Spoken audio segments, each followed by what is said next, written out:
This is the book of Galatians, chapter 3, verse 28. There is neither Jew nor Greek, there is neither bond nor free, there is neither male nor female, for ye are all one in Hamashiach, Yahushai. And if ye be Hamashiachs, then are ye Abraham's seed and heirs according to the promise. Shalom. Giving all praise, honor, and glory to Yahweh, Bahashem, Yahushai, Bahashem, Raha HaKodash. Double honors to the apostles and the elders of Great Millstone, pushing this doctrine of truth to the elect of the nation of Israel who were scattered throughout the four corners of the earth pursuant to the curses of Deuteronomy chapter 28. I wanted to do a quick lesson on Galatians chapter 3 verse 28 because it is often one of the scriptures that the Christians tend to take out of context, and even a lot of Israelites that aren't learned properly because they are under the tutelage of false prophets. All right, so this is often one of the scriptures that the Christians run to sort of justify the whole idea of universal salvation, which we know is a farce because salvation is of the Jew according to the scriptures, the book of John chapter 4 verse 22. All right, so like the apostles and the elders and the bishops often say that you can't understand the mystery unless you understand the history. And there is history behind all these scriptures, okay? Especially Galatians chapter 3 verse 28, all right? Concerning this word Greek, okay? There's a history behind it concerning the Israelites, because remember, everything is centered around the curses of Deuteronomy chapter 28. Everything, okay? The Old Testament, especially the New Testament, okay? This is why they're called, or being called, the Greeks, okay? Through this process of Hellenization, where you had Jews that were under the Greeks, who were actually Edomites, but they were calling themselves Greeks to hide their biblical identity. They were under Greek captivity, and it was unlawful for them to call themselves Israelites. So they had to call themselves Greeks. Not only was it unlawful for them to, pursuant to Greek law, not only was it unlawful for them to call themselves Greeks, but they couldn't follow the law, statutes, and commandments. Okay, we're going to get that in the book of Maccabees. All right, so let's read this one more time. There is neither Jew nor Greek, there is neither bond nor free, there is neither male nor female, for ye are all one in Hamashiach Yahushai. Okay, so it essentially means that there's no distinction being made between scattered Israelites, in this context, the Greeks. Okay, because you can also insert the Romans, okay, who were Israelites. You can also insert the Corinthians, the Thessalonians, Colossians, and so forth and so on. Ephesians, right? You get the idea, okay? So first and foremost, I often go to verse 1, or the first chapter, because it tells you who the book is written to. This is Apostle Paul, and you know he's the author of 13 books in the New Testament, okay? And they all pretty much have the same theme in that he's writing to these churches that are scattered into those respective nations, okay? So Paul, an apostle, not of men, neither by man, but by Hamashiach Yahushai and Yahweh, the Father, who raised him from the dead. Okay, this is the point. And all the brethren which are with me unto the churches of Galatia. Now let's look up this word church, because it's important to identify who the church is, because a Christian, they hijack a lot of biblical words and take it to mean that it's, you know, it's referring to Christians. Okay, Christian church. Well, that's wrong. They're going off. So the Greek word would be ekklesia. Let's look that up. Ecclesia. You can hear the pronunciation. Strong's G 1577, ecclesia. Ecclesia. Ecclesia. And you can see multiple definitions here, but there's only one true definition, which would be this: the assembly of the Israelites. Okay? Because there's no such thing as Christianity according to the Bible. The Christians that were called Christians or the Israelites that were called Christians at Antioch were just that: Israelites that were called Christians by the Romans, who were Edomites. Okay? As a mocking term. All right? It's not because of their faith. Okay? They were true followers or disciples of Yahweh Shai, but they were called Christians because, again, it was used as a mocking term. Now, the word Christian is synonymous with the word Niger. Okay? So when you go to Acts chapter 13, verse 1, and it says that they were called Niger, you look up the word Niger in the blue letter, and Christian comes up. Okay? Niger means black. It literally means black skin. Okay? So these people at the time were largely dark-skinned or so-called black people. Okay? Now we know our people now, because of the curses of Deuteronomy, the scattering, are going to look like all nations. Okay? Not just so-called black people. Okay? They're going to look like Negroes, Latinos, and Native Americans, so-called. Okay? So anyway, that definition of the church is the assembly of the Israelites. Okay?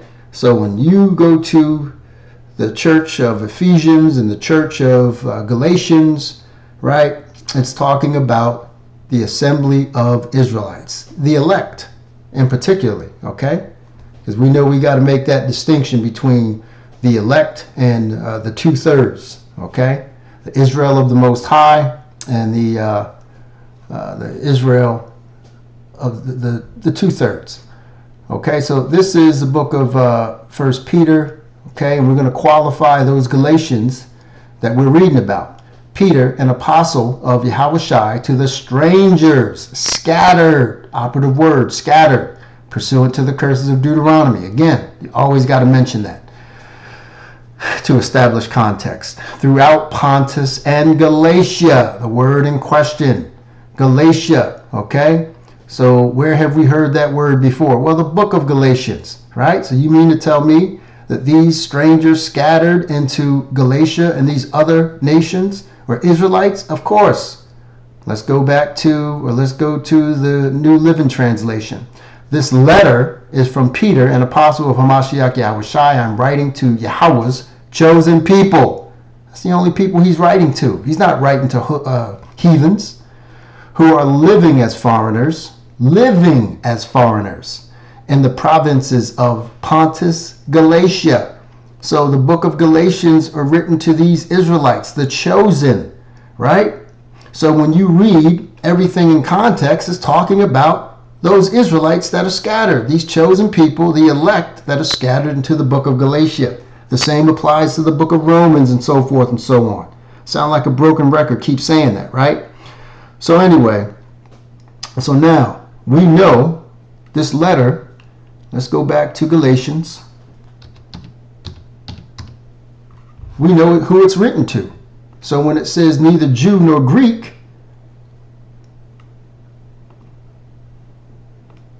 we know it's talking about Israelites who were Hellenized. Okay, now let's go to the book of 2 Maccabees, and it talks about that Hellenization of sorts. Neither was it lawful for a man to keep Sabbath days or ancient fasts, or to profess himself at all to be a Jew. So he couldn't call, or Israelite couldn't call himself a Jew, right? It was unlawful, not according to the Torah. It was according to Greek law, right?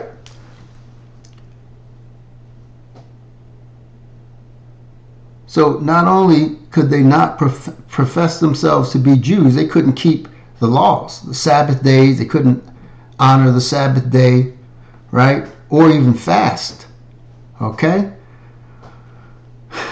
Let's see. So let's go to the online definition of the definition of Hellenized or Hellenistic Jews. Okay, so this is the definition of Hellenistic Jews. Hellenistic Jews, sometimes referred to as Grecian Jews, you can use those terms interchangeably depending on the context, were those of, now they weren't calling themselves Jewish, okay? That's a load of bullshit, okay? Those of Israelite heritage who had embraced aspects of Greek culture and language.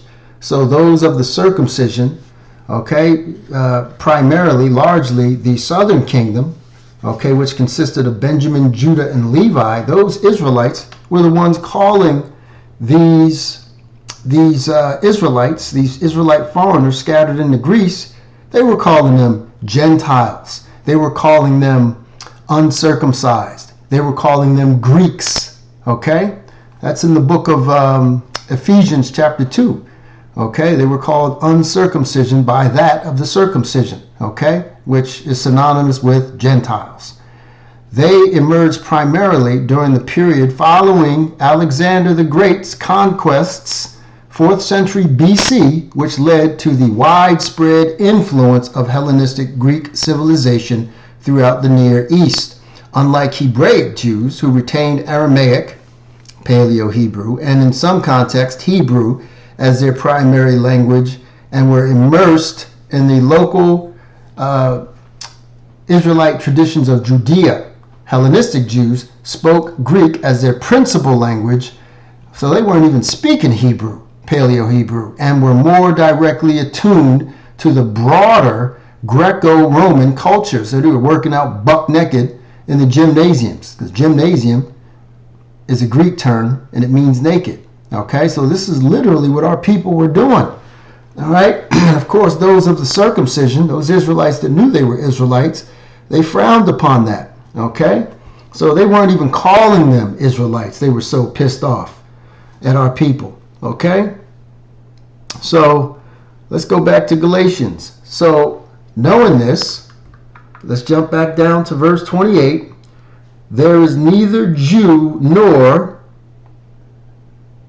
Hellenistic Jew. You just insert that word in there, right? That term. Okay, it gives you an understanding of who this is talking about. We just read it. There is neither Jew nor Greek. There is neither bond nor free. There is neither male nor female. For you are all one in Hamashiach Yahushai. Okay, and this is in terms of worshiping. Okay, because we know that there is an order pursuant to the book of 1 Corinthians. There's an order, all right? A hierarchy with Yahweh, Ba'ashem Yahushai being first, his only begotten son being second, the men of the Lord, the elect, being third, then the women of the Lord, and then children, okay? That's the order, right? That's supposed to be maintained, right? But there's no distinction in terms of worship, how we worship the Lord, okay? So that's what that means. Very, very simple, straightforward explanation as to how the Hebrew Israelites that were scattered into Greek became Greeks. Okay? Now, if ye be Hamashiachs, then are ye Abraham's seed and heirs according to the promise. Now, we know, looking at the word seed, the Greek word for that is sperma, and it literally means the bloodline. So let's look that up real quick. Okay? So we know that Abraham had 8 children, right? But he also had one by Hagar. And he was not the children or child of the promise, right? He was the children of the bondwoman. So what definition applies? The semen virile. The product of this semen, seed, children, offspring, progeny, family, tribe. So this is talking about the line of Abraham, the righteous line of Abraham. And not only, well, the righteous line, because we know that there would be wicked children from Abraham, but who is this talking about? It's talking about the elect, okay? This is talking about the chosen line, but the elect of the nation of Israel. Okay? That's what this is literally referring to. And then lastly, let's go back to Galatians. It says heirs according to the promise. Well, we know in the book of Romans, how much time we got here? The book of Romans says that the promises are only for the Israelites, right? So let's look that up. Romans chapter 9, verse 3. This is Apostle Paul speaking again. For I could wish that myself were accursed from a Mashiach from my brethren, my kinsmen according to the flesh, who are Israelites, to whom pertaineth the adoption. You can only be adopted back to the olive tree, all right, or back to the Heavenly Father, if you're an Israelite, and the glory and the covenants and the giving of the law and the service of Yahweh and the promises. So the promises are all for the Israelites. The service of Yahweh. You can't even serve the Heavenly Father if you're not an Israelite. Okay? This is how particular the Heavenly Father is as it relates to worship. Okay?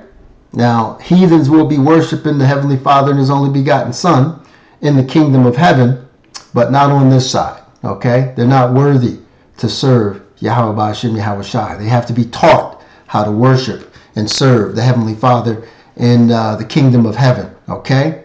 So, anyway, didn't want to make this too long because it's pretty straightforward. All right? Lord's willing, this was edifying. I want to say all praise, honor, and glory to Yahweh Ba'ashem Yahweh Shai. Till next time, Shalom.